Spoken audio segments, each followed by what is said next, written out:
Hello and welcome to this week's episode, which is number 88 of StudioTech.tv. And this is the 28th of May, 2013. We are running a remote broadcast today from the North Carolina studio. And we want to welcome everyone for watching live and in the chat room. And also, if you're joining us on YouTube, thanks so much. And remember to subscribe. Now, Studio Tech is brought to you every week on Tuesdays, 2 p.m. Eastern. And 7 p.m. in the UK, and we talk about anything to do with video for the internet. So this week's show, the tease is going to be Alice in Wonderland. We're going to be looking through the glass this week, so we're really excited about this.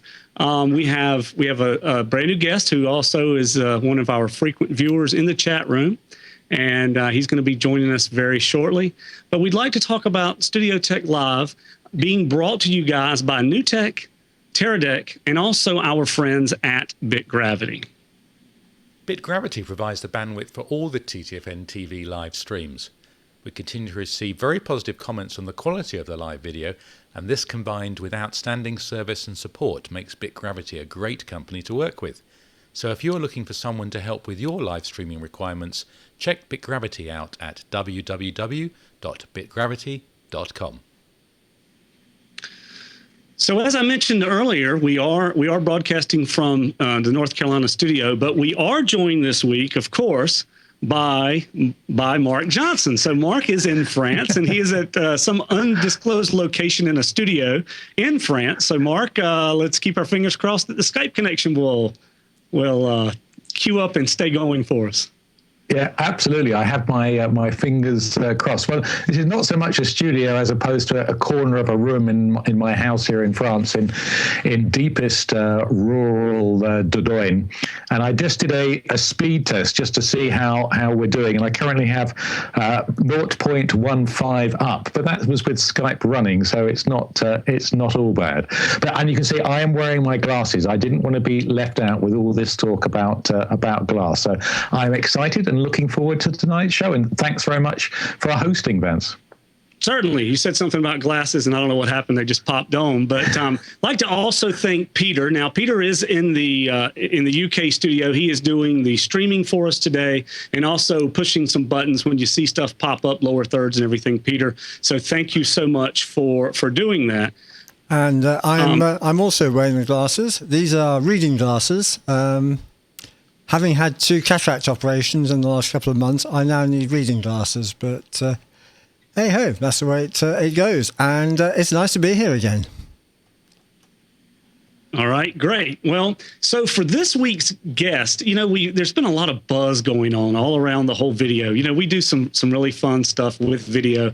We talked about and reviewed these glasses here from Pivot Head, did some stuff at NAB. The GizWiz, some folks have seen on the Twit network, uses these for a lot of his video reviews. I mean, he says it's really good to be able to have hands-free, ability to show different things and see from his perspective what it is. These are Pivot Head glasses, and they're not too expensive, so we have a pair of these. But want to bring on our guest for this week, and that is one of the chat room viewers, and has become a good friend of the show and of Mark and mine as well, and that is Robin Cutshaw. So Robin, thanks for joining us, and you're going to talk a little bit about some other cool things, including some glass.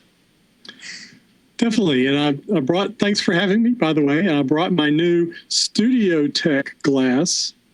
And, all right, these are pretty amazing.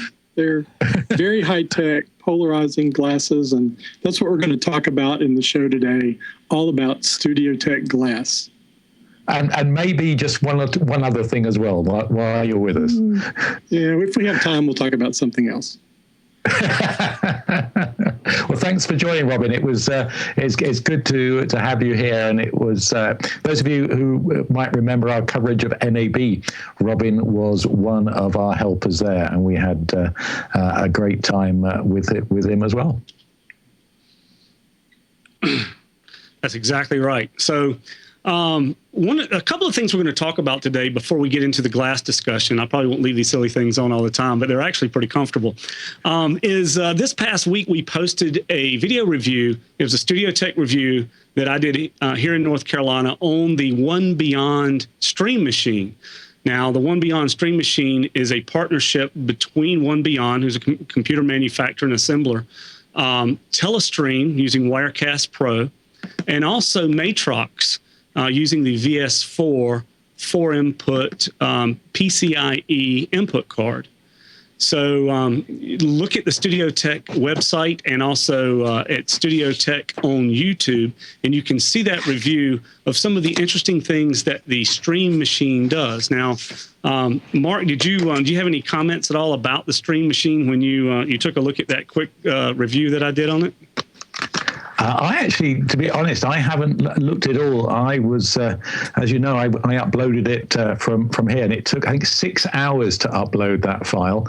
And I just made sure that the audio, everything was working. I'm going to wait till I am back and can watch YouTube videos without too much difficulty, and also have the time, so busy doing other things. But I'm interested to hear what your view was. I mean, when you first showed it on the show, it was a very compact unit. And I'd like to hear just a quick sort of 30 seconds of what you thought of it. So the bottom line was that I think it's a great portable machine.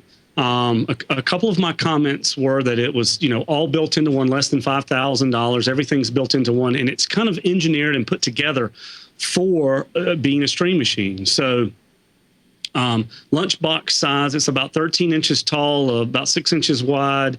And I think the other dimension is about 8 inches, but it's pretty light, and everything I tried worked really good. Now, one of the things about this, Mark, that was kind of a catch for the VS4 and the Stream Machine is that it has ISO record. Now, this particular machine does 4-channel input with ISO on all 4 of those the inputs. Now, some folks will say, well, what's ISO? ISO is individual recording of each one of your inputs. So if you have one camera coming into input 1, another camera coming into 2, a computer coming into 3, and say a Skype call or something else coming into number 4, you obviously will blend and mix everything together in Wirecast Pro, and you will get a program out or a switched record in Wirecast, just like everyone that has Wirecast Pro has. But the advantage to having this would be that if something happens during the show, which we know things never happen, right, Mark? Then you're able to go back and take the individual input and have those recordings live in real time. So that's the biggest thing. But it is very compact. The unit is controllable via an iPad through almost like a VPN it's not TeamViewer, it's called Splash Top, that will allow you to control the entire operation through a iPhone, iPad, or even another computer.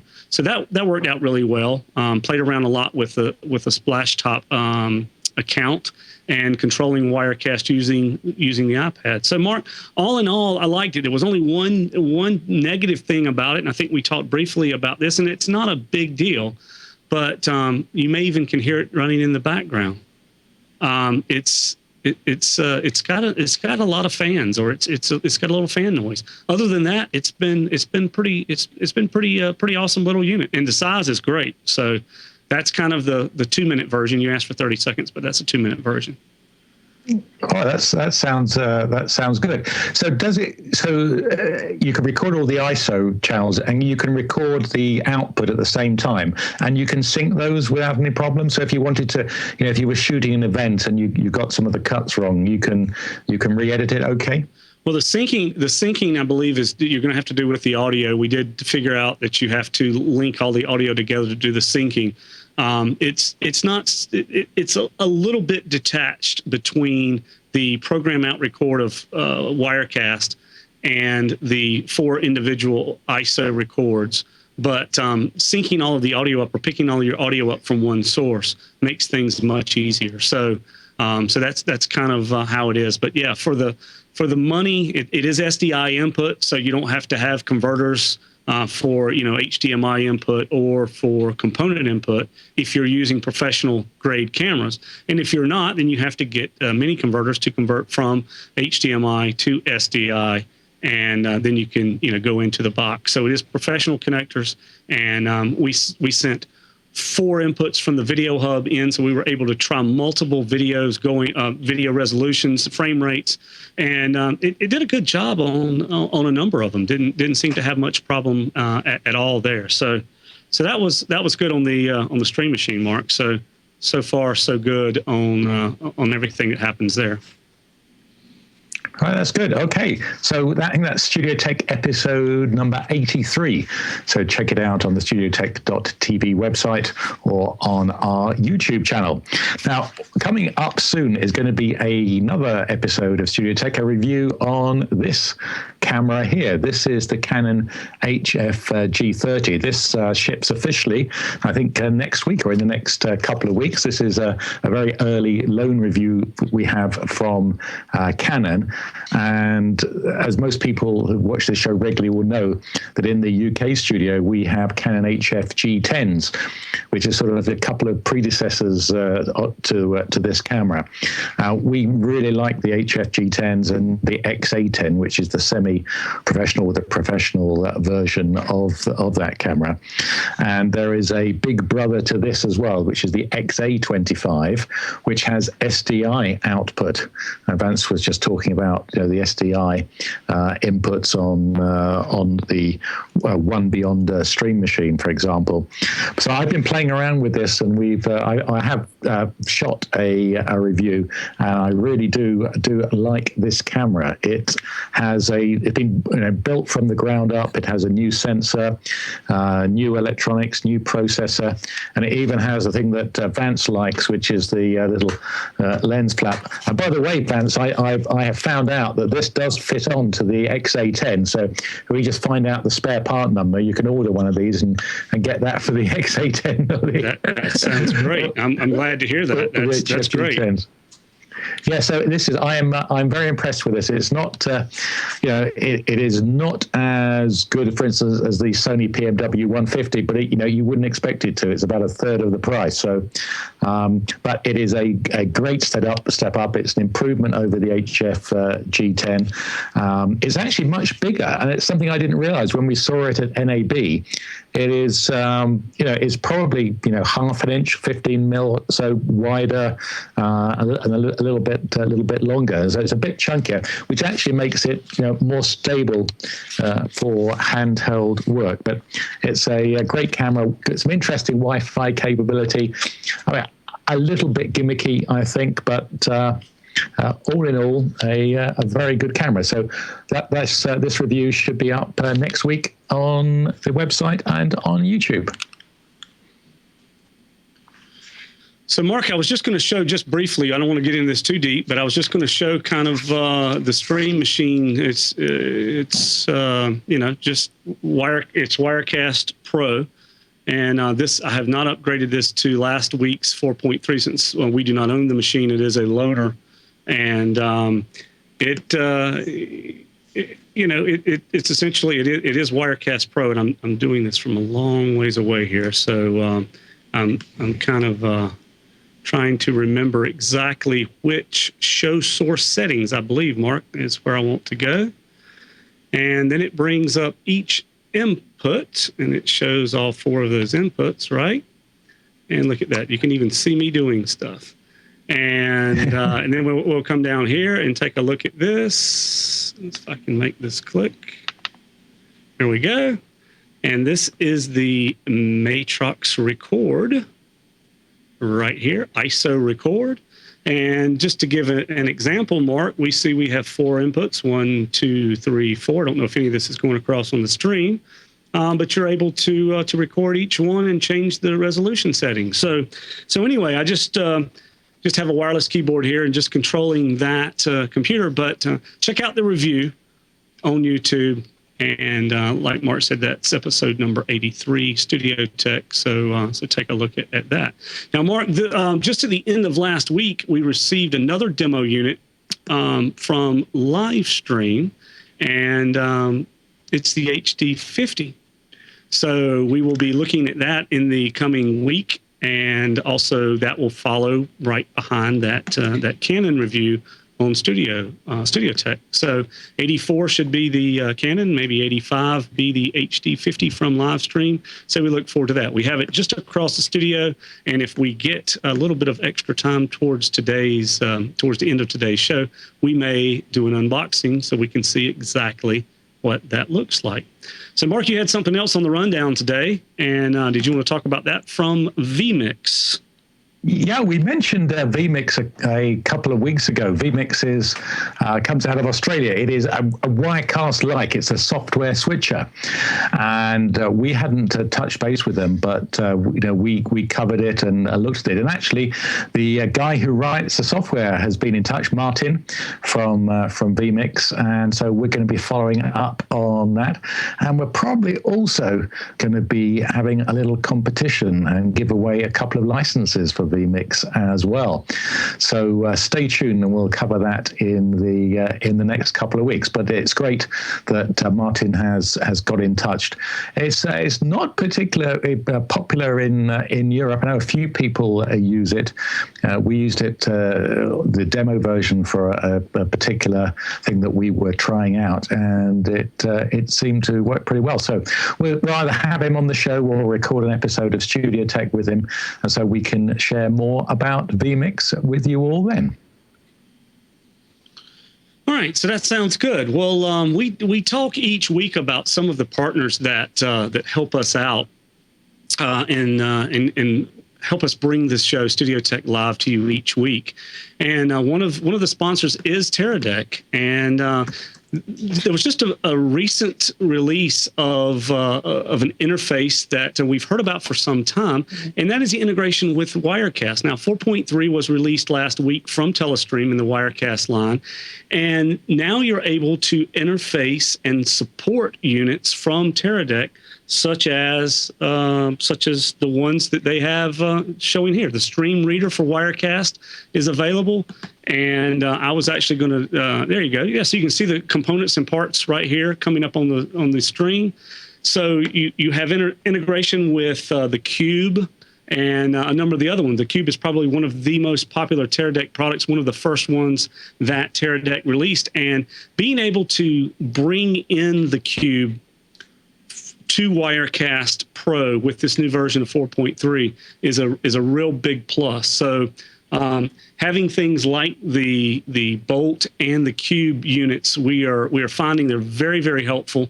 They offer wireless connectability on the Bolt very close by, and the Cube longer distance. Certainly we try to do, and we do, will next week as well, use the cubes between the North Carolina studio and the UK studio. So we're very pleased with the support from Teradek. So if you get the new version of Wirecast 4.3, the professional version, look for the Wirecast support and Teradek support in Wirecast. And we look forward to a good future with those guys and thank them for their support of Studio Tech Live. So, yeah, and that plugin from Teradek, the Stream Reader plugin, I think actually it runs on both versions, the professional and the standard version of Wirecast. But the catch is, well, not the catch, but at least for the moment, it is Windows only. So do bear that in mind. So it's a great plugin. I mean, it's easy to connect some of the Teradek products to hardware switches, but much more difficult to software switches like Wirecast. So check out that plugin from Teradek. So we talked a little bit about what we're going to do this week, and we said, it's about time to jump on to the bandwagon with everyone else, Mark. So, we kind of teased a little bit about the Alice in Wonderland and the glasses. We did this review of these guys from Pivot Head at NAB in Vegas. So what's your thoughts, just kind of from 30,000 feet up in the air, the airplane view, Mark? You've been on a plane a lot recently. I don't think you did this particular time, but looking down from up top, what do you think about all of this hoopla of the glasses and first-person recording? What's your thoughts on it? I'm more, well, it's interesting. In fact, I heard Eric Schmidt interviewed yesterday. There's a program in the UK called, I think it's Start the Week. It's on a Monday morning on Radio 4, and there may even be a podcast of it. And Eric Schmidt was one of the guests on there. There was a really interesting discussion on, especially around privacy. And, he was saying that he was concerned, and Google is concerned about privacy as well. But I've also heard that some places are saying, they're going to ban people wearing Google Glass. But I think it's two-way. Yes, it has a camera in it, and that's why we're sort of interested. But it's more the screen and the reading of the data that I am interested in. And whenever something new comes up, and there's always concerns, rightly, over privacy.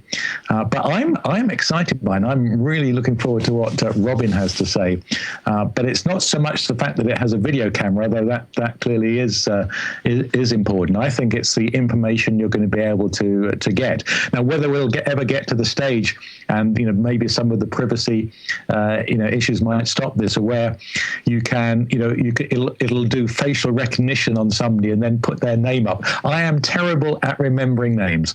I can remember numbers and finance figures normally pretty well, but names, I can meet somebody and I've forgotten their name, within seconds. So having something that just pops up and says, yes, that's George or whatever, I think would be pretty useful. Okay, so I have a real quick question here. Okay, and this is just kind of my warped sense of thinking. But Mark, you are a glasses wearer, and so is Peter. Okay, so we look at you, and we see absolutely nothing out of the ordinary about you wearing glasses on a day-to-day basis. You may have worn glasses the majority of your life, but I'm wondering the very first time that someone invented the pair of glasses and someone put them on, whether they looked like these or whether they looked like the ones you have on. Do you think that people in society walked around to that person or very small group of people? And I always think about say Bluetooth headsets. When Bluetooth headsets first came out, you were the geekiest person in the world wearing Bluetooth, and some people still hate Bluetooth, but they're more accepted now. And I don't know that they'll ever be 100% accepted in society, but I just wonder, back when the first eyeglasses were invented, were you seen as kind of not a weirdo, but were you seen as different to someone that didn't wear glasses when you wore glasses? And now it's completely accepted. So what do you think? Since you are a glass wearer, what do you think about that? Well, that's right. I haven't worn glasses all my life. I wore them when I was a kid, and then literally as I came up to 40, I then started to have to wear them. And normally I wear contact lenses because I don't like wearing glasses. So I'm sure that people thought they were strange. But having with something like Google Glass, where you have to wear glasses, and I think there's a version that you can sort of clip on top of normal glasses, or the version that is, in fact, Robin, I'm sure, will tell us about it. I don't know, maybe it'll make wearing glasses trendy again, and I won't mind wearing them so much. Okay, well, I was just curious because I have not been a glass wearer, and like you say, you get up in age a little bit, and you have to put them on. Unfortunately, it's just something that happens, I guess, and in later years, which we all can show our age. But so let's bring Robin on and let's see what Robin has to say about it. So Robin, you've heard what we've talked about a little bit. So what's your take on everything as far as these glasses, the pivot head regular glasses, and we'll also get into the Google Glass.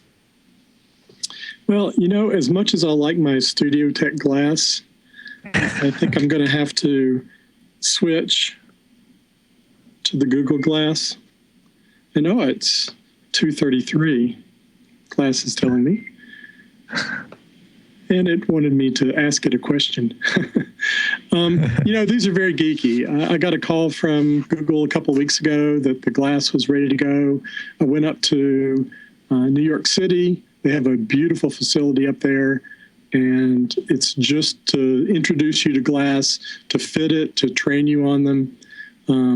it was an amazing facility. They have champagne and hors d'oeuvres, and they're really doing it in style up there. But you look very geeky. I mean, you can see how geeky these look. And as an experiment for the last couple of weeks, I've just been wearing them everywhere I go. And there's a mixture of stares and awes, and there's a fair number of people that already know what Google Glass is. So they come up to you and say, "Ooh, is that Google Glass?" And I let them try them on, and almost to a T, it's like, golly, wow, that's amazing. When can I get these? They are geeky, but you remember back when only doctors had pagers, and that was kind of geeky, and then everybody had a pager. And then only doctors had wireless phones, bag phones, and then they had phones that would clip onto their belts, and then flip phones. People adopted that technology as it came along. I think that's pretty much the same. Only a handful had smartphones with cameras. Now everybody's got a smartphone with camera. So right now, only a handful has the Google Glass. And those are the folks that attended Google I/O last year and signed up to pay the nice sum of money for the Google Glass. And it took them about a year to get it out. So they, as I said, just before Google I/O, they called me up, and I was really wowed. These are very amazing. And when I'm not wearing them anymore, it's like I'm missing something. I don't have my immediate connection to the world. One of the coolest features is being able to take a picture or a video very quickly. And so I attended a friend's high school graduation recently, and I wore these there and was able to get impromptu pictures very quickly and very high quality. And I didn't have to be fumbling around for my phone and pulling it out and bringing up the camera app and trying to decide what I was going to take a picture of and holding it up everywhere I went. I can just tell Google Glass to take a picture or take a video.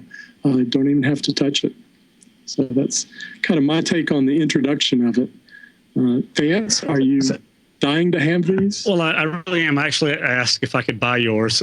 Does it have SDI out? The chat room's asking, does it have SDI out? Which is, everyone wants to know about SDI out. That's kind of funny. So Robin, that's a good point. On these pivot heads, which they have actually, I've been told, and I don't know if this is true, this is the same image sensor that the iPhone 4 has, made by Sony. But you have two buttons on the top of this. One you press here for picture, and then one for video. So it's kind of a rocker, but you choose which one you want for pictures.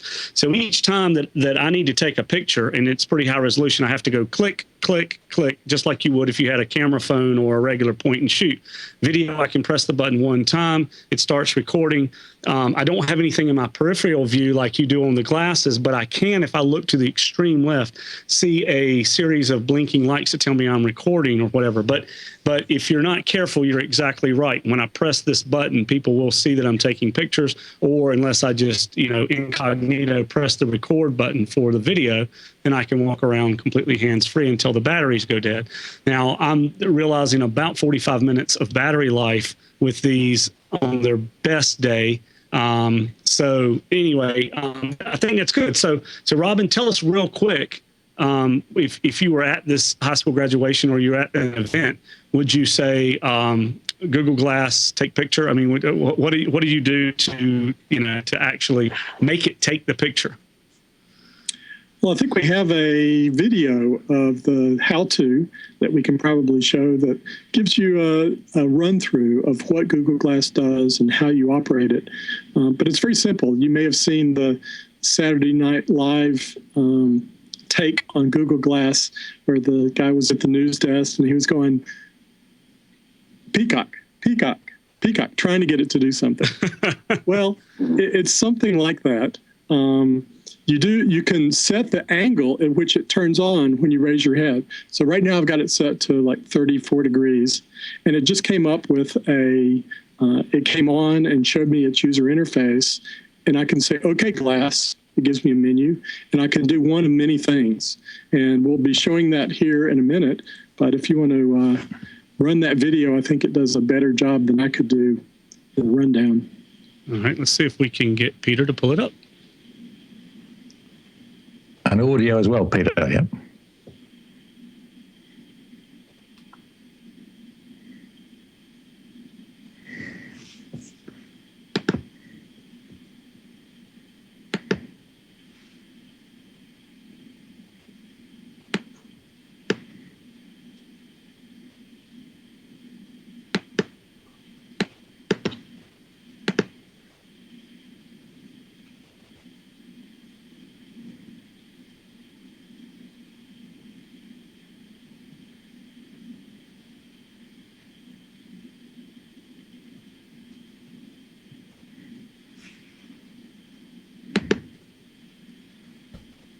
Don't know what's happened to the audio.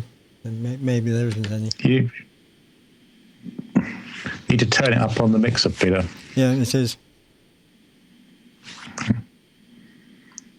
Well, we'll just have to provide a commentary. So that was a pretty short video, but so Robin, can you tell us a little bit about what we just saw? I was not getting return audio back, but I was able to see kind of the heads up display. So that's a translucent kind of display, right? I mean, you can still see through it a little bit, right? Yeah, and the point of this is you can probably see there's a little glass area, and that's why it's called glass right here. And there's a projector that's projecting what looks like a 2-foot screen 7 feet out in high definition. Okay. So when it comes on, it basically gives you the time, and it allows you to either say, okay, glass, or this side panel is a touch interface. So let me switch over. I'm going to kill some lights here so that you'll better be able to see this. So there's a very interesting application called My Glass for Android phone. This glass only works with Android for now. Imagine that, a Google product that only works with Android. And you bring it up, and it is linked to my device. So I can click on that, and it'll tell you when it was registered, when it last saw it, and shows you the location. Here's my contact information. It's my camera's trying to focus there. It's probably trying to. Let's see if I can get it to focus. Probably trying to focus on your finger when your finger went across the screen instead of the. Yep. So. Still a little bit out of focus. Maybe there we go. There it is. Okay. Yeah, I'll try to slide. So you can see. You can add contacts.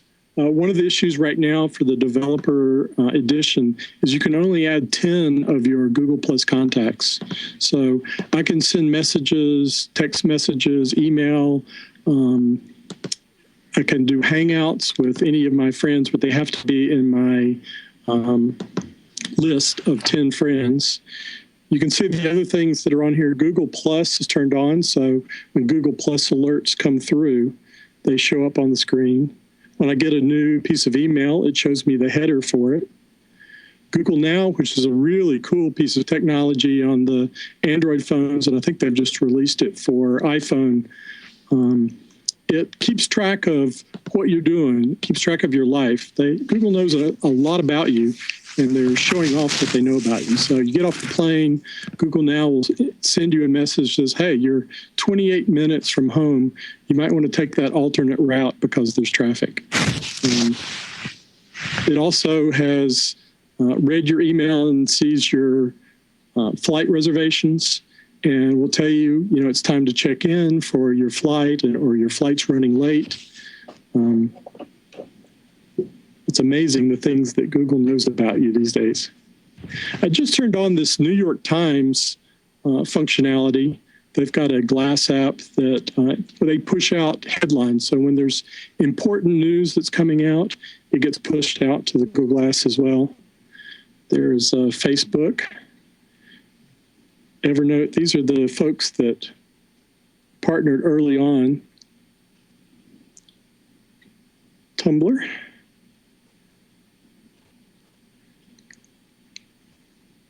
I can get your tweets. So I need to set it up, Vance, so that every time you send out a tweet that I can see that on the screen.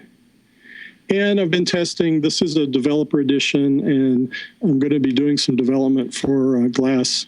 And so they've got this mirror API that you can go through and start learning how to program and push your own content to the Glass. So one of the really cool features is darkness. But now you can see exactly what I'm seeing. Now that's cool. So this is the mirroring of the Glass. And let me switch here. Oh, 84 degrees, I wish. So you can see right now, all I'm doing is sliding my finger down the edge. It's a little laggy on the application. It's instantaneous on Google Glass. Who's that handsome fellow? Oh, please. That's a horrible picture. And the videos that I've taken show up here. There's the New York Times alerts. So you can play back a video, presumably, can you, Rowan?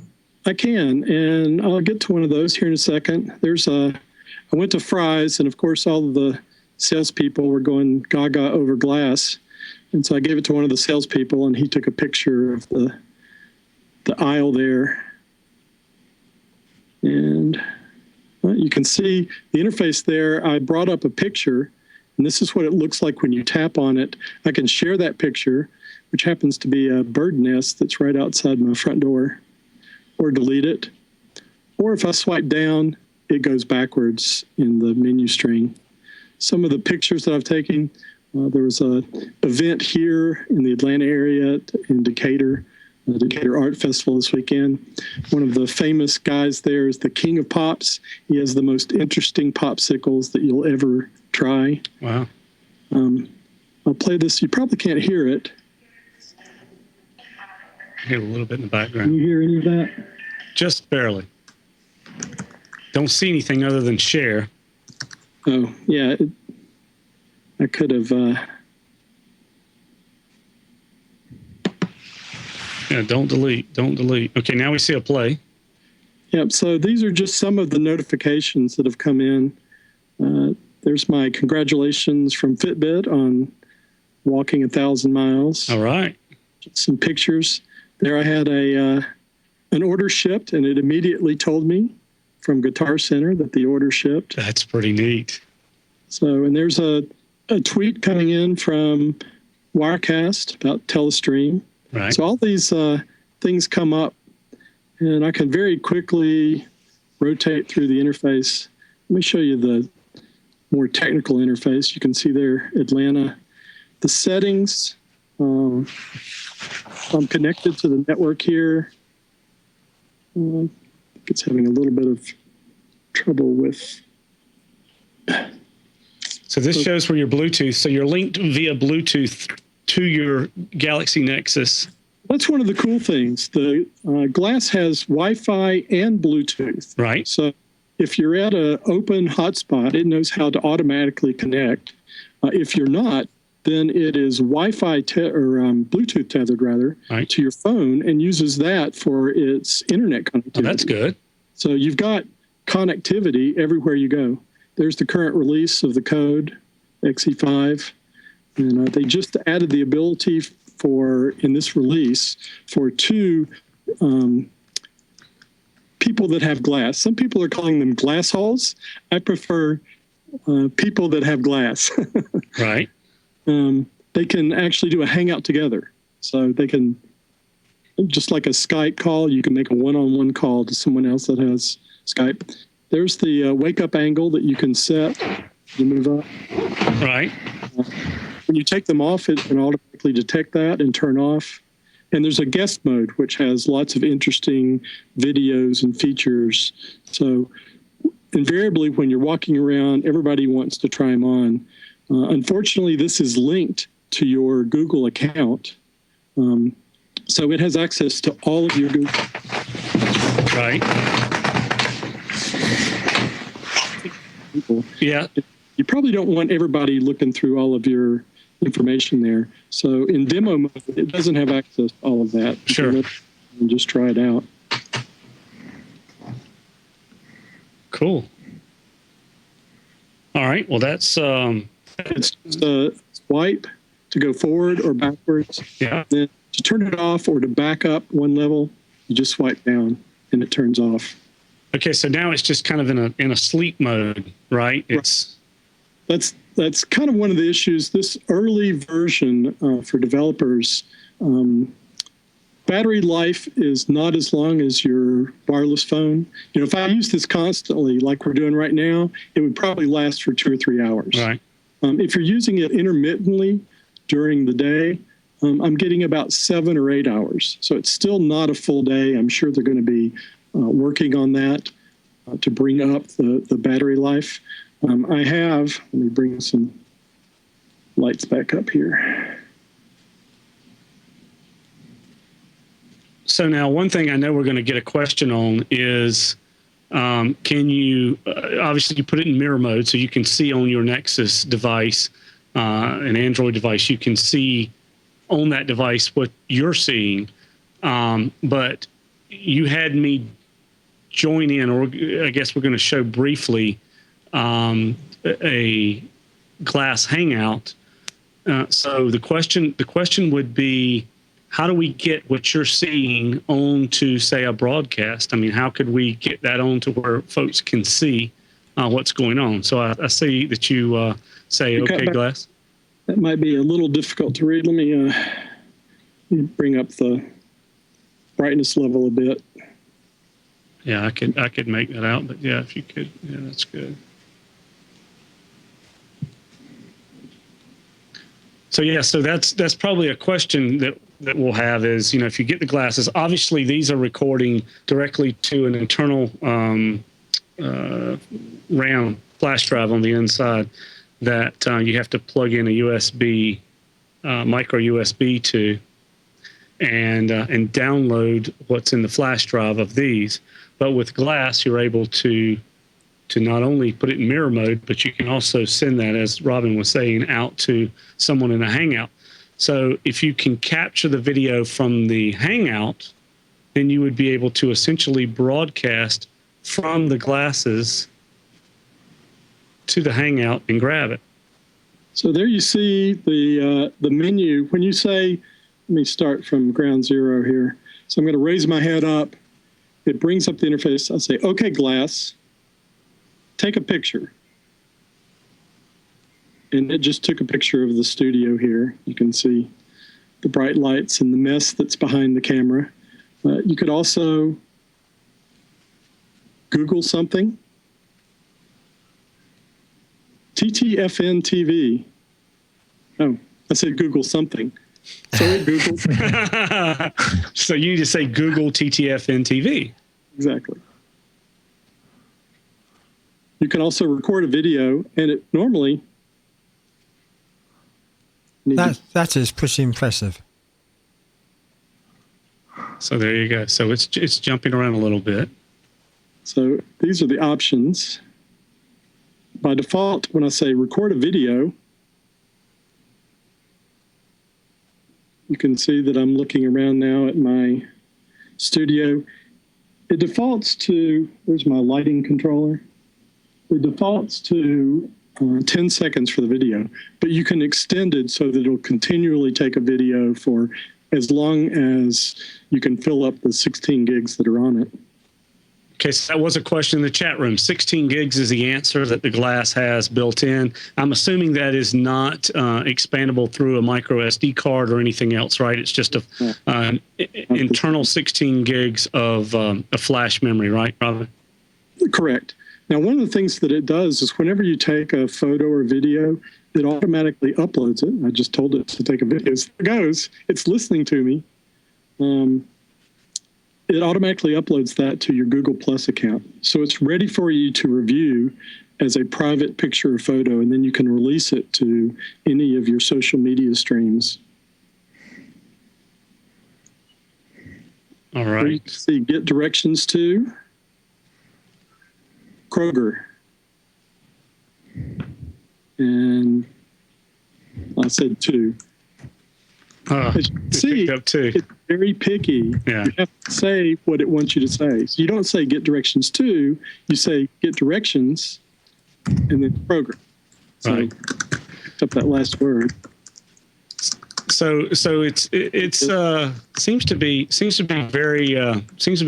neat the way it interfaces, but just like anything else that's in, phase 1, beta 1, seems like there's a few things they can tweak, and I'm sure they will, but they do have a lot of things going on there. Well, we are. I'm being called, but before I answer that call, actually, I'm going to answer it real quick. And if you'll give me a second here, Robin, we're going to talk just a little bit about what we use to do some of the switching. So, Mark, if you're around and want to talk a little bit about what we do each week and how we make some of this stuff happen, I'll throw it over to you so you can talk a little bit about our friends at NewTek. Absolutely. So, as Vance has mentioned, we want to thank our friends at NewTek for their support of Studio Tech Live. We use TriCasters in both of our studios. In the UK, we have a TriCaster 855, and in North Carolina, an 850. Last week, Vance talked about the fact that they have a whole range of TriCasters, from the $5,000 TriCaster 40, which has been a very popular product, right up to the top of the line, all singing, all dancing TriCaster 8000, which retails for around $40,000, £30,000, including the control surface. So we're going to look at the TriCaster 8000. So what is it? It's a 24-channel switcher. It has 8 fully entrant ME rows. A lot of switchers will have one ME or mixed effects bus or 2 mixed effects buses, and the 8000 actually has 8 of them, and you can send the output of one of those buses back into the input of another bus. It supports external routers or routers for support of large-scale multi-camera production. It is, of course, native full-resolution HD. We mentioned earlier about ISO recording, so you can do 8 channels of ISO recording on this. So if you are streaming a live event and some of the cuts weren't quite as good as you wanted, there are 8. You can record up to 8 channels, and you can remix it afterwards. And it provides live output up to 14 different display destinations. 14. And it also has integrated social media capabilities. It is an amazing product. Now, we were very lucky enough in July of last year to have Will Waters from NewTek come and visit the studio in the UK. And so I would recommend, if you haven't seen it, go and check out episode 45 of Studio Tech Live, and you can see some of the things that the TriCaster can do, including some incredibly impressive chroma keying and virtual studios. And they are the things that I wish that we could do with the TriCaster 855. But we can't. And but it is as good as the 855 is, the 8000 is just mind-blowing. So check out episode 45 of Studio Tech Live, and do check out the NewTek website for more information. We do thank our friends at NewTek for their continued support of Studio Tech Live. So thanks, Mark, and thanks to NewTek. One of the things that we can do with the NewTek TriCaster is something like bring in what Robin is seeing from his Google Glass. Now, Robin has invited me to join a Glass Hangout, and that is, you can see down on the bottom, I'm actually on a studio camera in the thumbnail, which I'm not going to bring up as a full screen, but I am down on the screen right of that with an overhead camera live, and we are also seeing what Robin is seeing in first person. So he's looking over at maybe a Skype computer, looks like it's. So Robin, tell us a little bit about what you're looking at. And we are seeing you, and hopefully still have your audio on Skype, but we're seeing your Google Plus Hangout through the glasses. Well, you can see my view of the studio here, which I'm using a MacBook Pro Retina with Wirecast to switch between all of the inputs here. And one thing I don't think I mentioned before, the glass is fitted so that it actually doesn't sit in your direct eye line. It sits above, so you have to look up to look into the screen of Google Glass. You have to get used to that. Your eye isn't used to looking up so much, so you do get a little eye fatigue when you first start wearing it. But it keeps it out of your eye line, so it doesn't impair your field of view at all. It just pops up when it needs to, and then it kind of disappears. And after you've worn it for an hour or two, the whole device just kind of disappears. You don't really notice that it's there until some event comes up. A New York Times article comes up or a tweet comes in, and it lets you know that. And it doesn't immediately pop that on the display. It gives you a little audio indication that you have a message, and you can decide to turn it on and look at that message at the time. So it tries not to be too invasive when those push notifications are coming in. All right. That looks so Robin. But when you're shooting video, you don't. I guess that's at the normal eyesight level. The actual display is slightly above. So, but shooting, you don't have to look up to shoot video. Correct. It's angled such that even at the higher angle that you're coming in, the video camera is actually looking straight forward. Although there was a video done at the Twit Network recently where one of the TDs shot a whole show with his glass on, and I wanted it to be down further. There was a lot of activity going on below eye level. So you don't realize how much you really look around with your eyes, not by pointing your head, but just moving your eyes. So, I look down at the keyboard right now. Well, it doesn't look like I'm looking or typing on the keyboard, but when I move down, you can see that I'm actually right at the keyboard interface. So you have to be cognizant of the fact that when you're taking that video, it's taking the video straight ahead, not necessarily what your eye is looking at. Now, that's a very good point, Robin, because I wondered, and you did mention, I'm actually going to play just a little bit of that, and we're going to talk over it slightly. I don't know that I'll bring up any of the audio. I may, but so what I'd like to do is show a little bit of that video that you were just mentioning, and we can kind of see what Jason Howell was doing at the command center for Twit. So we'll take just a couple of minutes to look at this, and then we're going to wrap things up. No, we're not going to do that. Sorry. I'm here. Are you there? I thought you were on. I thought you were on DDR1 like this. No. Sorry about that. Okay, so here we are looking at what he's seen, and the very first thing I noticed was that everything was a little bit high, and of course he's got some pretty rapid movements. I'll bring up a little bit of audio.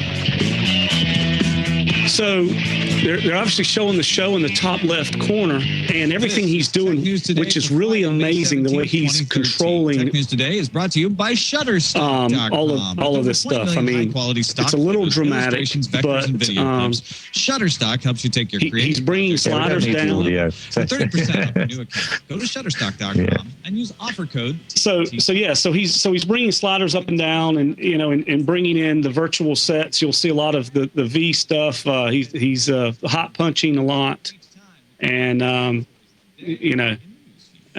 moving around at great neck speeds, bringing in things like videos and that kind of stuff. So, Mark, I know you said you saw some of this. What were your thoughts on exactly? I mean, he's scaling, he's changing input sizes and that kind of stuff. What was your thoughts on this? Well, I mean, I got bored with it quite quickly. I mean, it's interesting if you want to see. I mean, I guess that we've been there. We've actually seen it in real life. So the video didn't really show us anything that we hadn't seen. But they have some very, very experienced and very slick producers there. It just shows the effort that goes into one of these shows. But the camera angle is really interesting, and it's something I noticed when you first bought those glasses at NAB Bands. I mean, do you know if you remember that you put them on when you were walking down the corridor? I think it literally back from the show floor. Yep. We were walking to the hotel, and you have to think, I am wearing a camera, because if you pass something that, let's just say there was a nice picture on the wall, your eyes just glance at it, or something is passing that you like the look of, you might not want everybody to know exactly what you're looking at. So I think it's going to be really interesting how people get to use these cameras, whether it's Google Glass or other things that are mounted on your glasses, because it becomes very jerky and not smooth. And we're seeing that in this video here, that you're quickly moving from left to right, and if it's not you that doing it and you're not expecting it, you develop a headache, like people do if they're watching a lot of people playing computer games. If you're not actually controlling it, so know that you're going to move right or move left, you actually can start feeling sick after a while. Right. Yeah, one of the things I noticed, he's doing so many things at once on this. He's commenting in the chat room. He's bringing in, different graphics and things. He's adjusting the audio. They run 8 different computers from a KVM over on the right on that computer he's pointing to right there, for all of their Skype guests and also graphics and web pages. And it takes a lot of talent, like you said, and also someone that can think well ahead of what the next move is, because here he is, back in the chat room again, and then he's back to switching, and he's hot punching virtual inputs, and then back over to adjust the audio, and then listening to everyone anticipating what they're going to talk about, and then bring it up. The CEO of Glass talking about privacy. Mark, you were just mentioning that. So, I think it's really.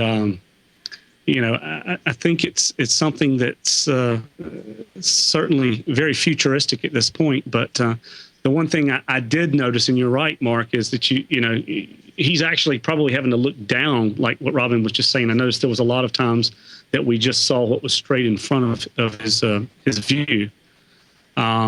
But I did find it pretty interesting, generally, because we know what he's doing and what buttons he's pushing on that control surface and what they do. But if you watch it really closely, you can see he's really doing a lot of stuff.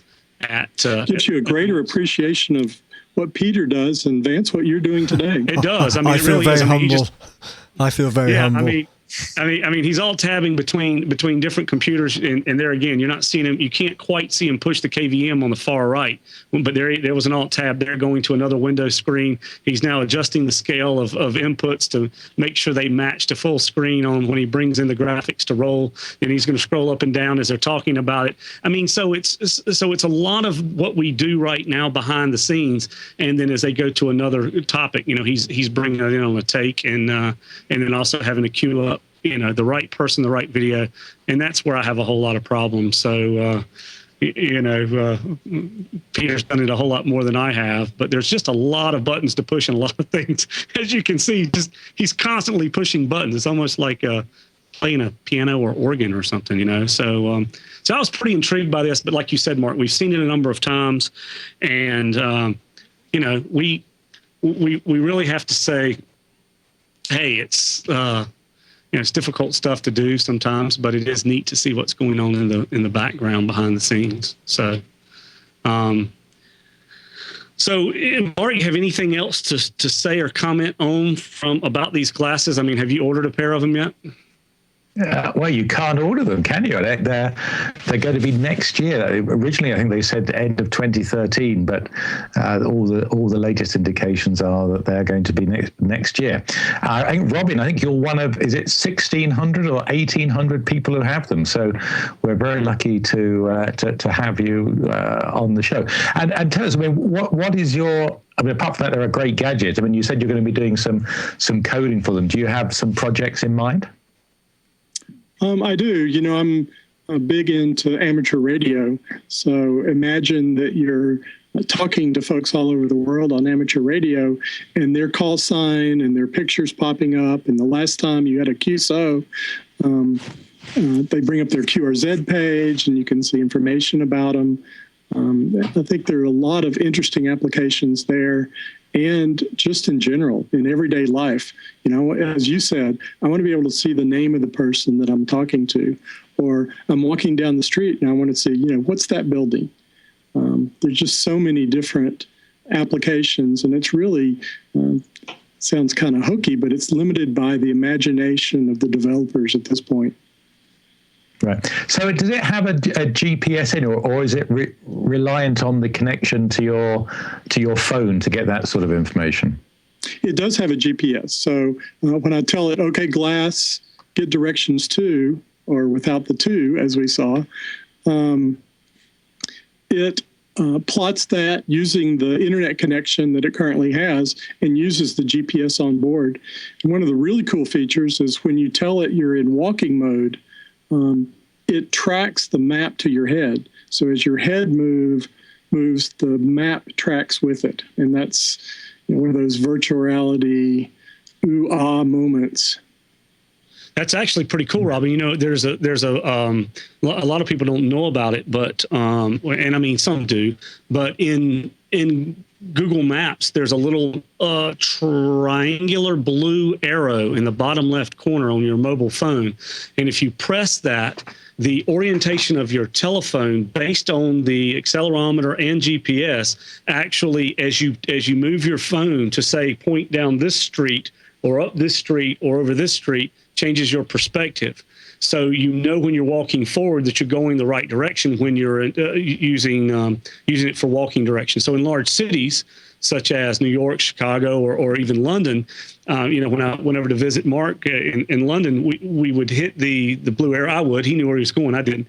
And you can actually see which street and which direction you're heading. So I guess that's what they're using. It does have accelerometer and GPS in it. So that's pretty interesting that as you move your head and you look down North Street, and then you turn your head back the other way and you see down South Street, if you start walking, the map will actually show you walking the correct direction down South Street. So that's pretty neat. Yeah, I'm definitely looking forward to using them at the conference this fall in Amsterdam. Right. Yeah, that'll be good because if anything like last year, we'll be hopping around from all different types of buildings all over. I'm also heading out you could get into a lot of trouble going to Amsterdam with Google Glass, depending on which bit of Amsterdam you went to. Well, that's probably for another show. But Mark certainly did a good job of scheduling our stuff in Amsterdam, so I'm going to let him talk about that. But we had a lot of movement. But guys, we're getting close to the end of the show. So, Mark, what do you think in some closing comments of what we've seen today?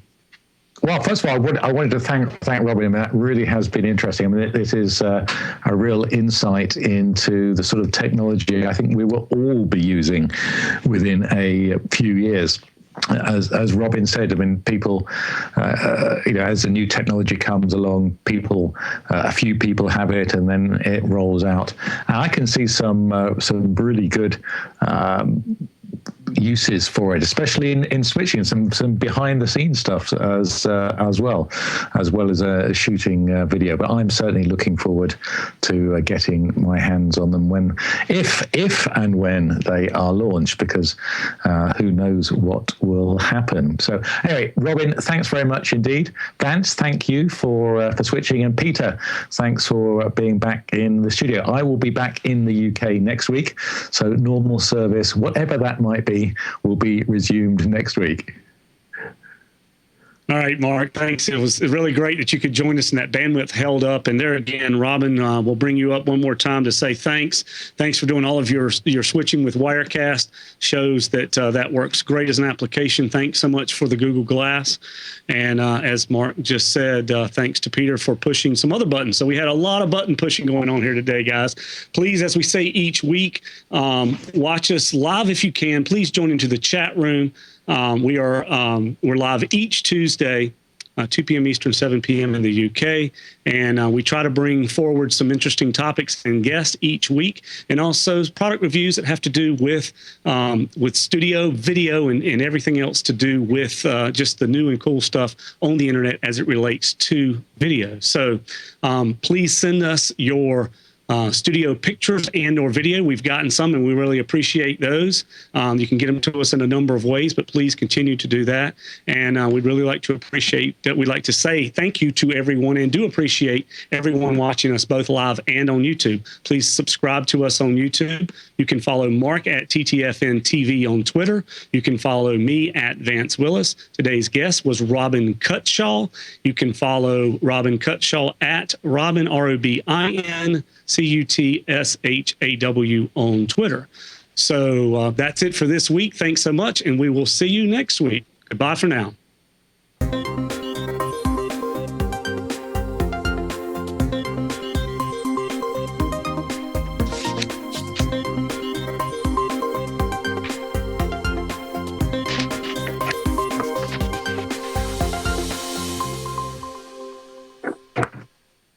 Google Glass to be significantly less expensive on retail, says analyst. YouTube creators bring Mixbit to tackle on social video sharing, and NVIDIA now wants to build tablets for the masses. I'm Jaime Rivera, and trust me NVIDIA, what I need from you is a much slimmer NVIDIA Shield. This is Pocket Now Daily.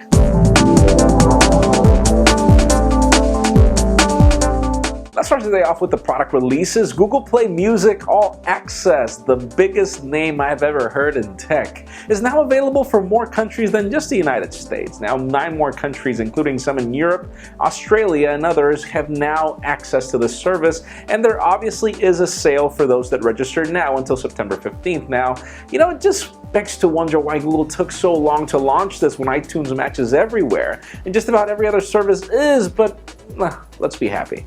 Now, in an interesting twist, the YouTube creators got some Google venture capital and have now decided to launch this application called Mixbit, which is an iOS application that'll soon reach Android, ironically. And the purpose is to compete against Vine and Instagram video. They'll allow you to film a 16-second small video, and that's pretty much it. Though you can actually stack these videos up and make a 1-hour video, where you can't do that on Instagram or Vine. But still, a lot of us are still debating if this video sharing market does exist. Some of us have tried it on Instagram and it's kind of boring at some point, but still. I mean, these guys created YouTube and some people didn't like it at the beginning, and look what that turned out to be. So NVIDIA has been all about hardware lately, but that's mainly due to the flop of the Tegra 3 processor, which people hated. It did sell, but people hated it. And since people didn't trust the Tegra 4, NVIDIA had to launch their NVIDIA Shield, which is their game control that we're currently reviewing, and where there are not many games that are compatible for it, and it's just a mixed bag of a product that's really cool, but could be so much better. And so now, they're showcasing the Tegra 5 processor to happen in 2014, and apparently they'll be launching 2 tablets that are going to be high-end gaming tablets that use this processor in case they can't sell the processor as well. It's cool to have competition, it's cool to see NVIDIA push the bar, but really, that NVIDIA Shield, get some more games, or allow not necessarily Tegra Store games to work on that thing. Yes, they do, but they're not compatible with the controller. It's just a mixed thing. Now let's talk about the Sony Onami. We finally have a product name. It's going to be called the Xperia i1, since they ran out of the alphabet with the Z and now they're going back. But who cares about the name? This is going to be probably one of the hottest smartphones of the year. It's got a beautiful display. It's got a lot of monster specs like a Snapdragon 800 processor, but apparently the best part is the 20 megapixel camera. And for those of you that don't know, Sony builds the best smartphone camera sensors in the business. The iPhone uses this, the Galaxy lineup uses this. So obviously there is a lot to be expected from this phone. September 4th, mark your calendars. We will be covering the Sony event live, and the Onami will be launched there.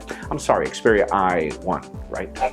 And finally, for the hot news of the day, those of you that were bummed out about the fact that the preview of Google Glass cost $1,500, trust me, you were not as disappointed as the people that actually paid those $1,500. But still, according to analysts, this product will not retail retail at this amount of money. They made all the numbers on how much this thing will cost, and apparently once they summed out the cost and everything, this product cannot retail for more than $300. When you think about the fact that the product is good but is still not great enough to cost as much as $1,500, it does make sense. I mean, it can't be cheaper than regular glasses, and it can't be more expensive than your smartphone. So that leads me to the question of the day. If Google Glass would retail for $300, would you buy it? In my particular case, honestly, I'm waiting for Google Glass 2. I don't like the fact that this product is a parasite of your smartphone in a way. And I don't like the fact that, well, you know, a smartwatch is actually smarter than Google Glass because it's kind of not practical yet. I'm sure that the next version of this product will be amazing, but sadly, version 1 is not worth $300 for me just yet. But leave us a comment down below. What do you think? Of course, as always, for an earlier scoop of everything that's happening in the smartphone and tablet world, make sure you follow us on PocketNow.com and subscribe to our YouTube channel as well. You can also follow me on Twitter at Jaime_Rivera. Please give this video a thumbs up if you like what you saw. I am Jaime Rivera. Thank you very much for watching. See you tomorrow. We have a special live hangout happening tomorrow at 10 a.m. Eastern Time because we have a lot of listener mail from the Pocket Now Weekly. So watch us.